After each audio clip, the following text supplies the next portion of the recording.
পোষ্য কোঠা অর্থাৎ যারা জাতীয় সংসদের সংসদ সদস্য আছেন তাদের সন্তানদের জন্য আবার একটা জাতীয় সংসদে কোটা রাখা হবে।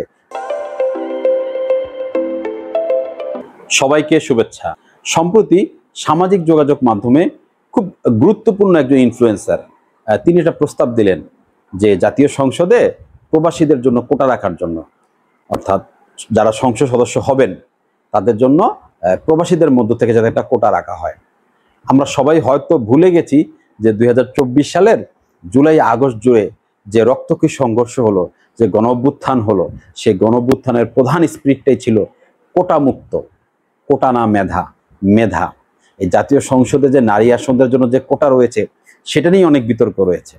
আমরাও চাই কোটা ভিত্তিকভাবে নারীরা জাতীয় সংসদে না যাক, নির্বাচন করে প্রতিদ্বন্দ্বিতা করে নির্বাচনে জয়লাভ করে তাদের যোগ্যতায় জাতীয় সংসদে যাক।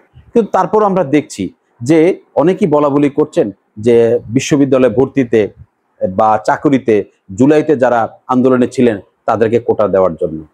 যদি 2024 সালে জুলাই গণঅভ্যুত্থানে যারা অংশগ্রহণ করেছেন বা যারা আহত হয়েছেন বা সম্মুখ সারিতে ছিলেন তাদেরকে যদি সরকারি চাকুরিতে বা বিশ্ববিদ্যালয়ে ভর্তিতে কোটা দেওয়া হয়, তাহলে 1971 সালে যারা মুক্তিযুদ্ধ করেছিলেন সেই মুক্তিযোদ্ধাদের কোটা দিতে সমস্যা কোথায় ছিল? আমরা তো কোটার বিপক্ষেই ছিলাম। যদি কোটার বিপক্ষেই থাকি তাহলে তাদেরকে কেন এখন কোটা দেওয়া হবে? আর তাদেরকে কোটা দেওয়া হবে, এখন আমরা কিভাবে এই প্রস্তাবটা করি যে জাতীয় সংসদে প্রবাসীদের জন্য কোটা রাখা হবে। আজকে জাতীয় সংসদে প্রবাসীদের জন্য কোটা রাখা হবে, কালকে তো নারীদের জন্য তো কোটা আছেই, তারপর দিন রাখা হবে ধর্মীয় সংখ্যালঘুদের জন্য, তারপর দিন রাখা হবে এই পোষ্য কোঠা অর্থাৎ যারা জাতীয় সংসদের সংসদ সদস্য আছেন তাদের সন্তানদের জন্য আবার একটা জাতীয় সংসদে কোটা রাখা হবে, ডাক্তারদের জন্য রাখা হবে, শিক্ষকদের জন্য রাখা হবে।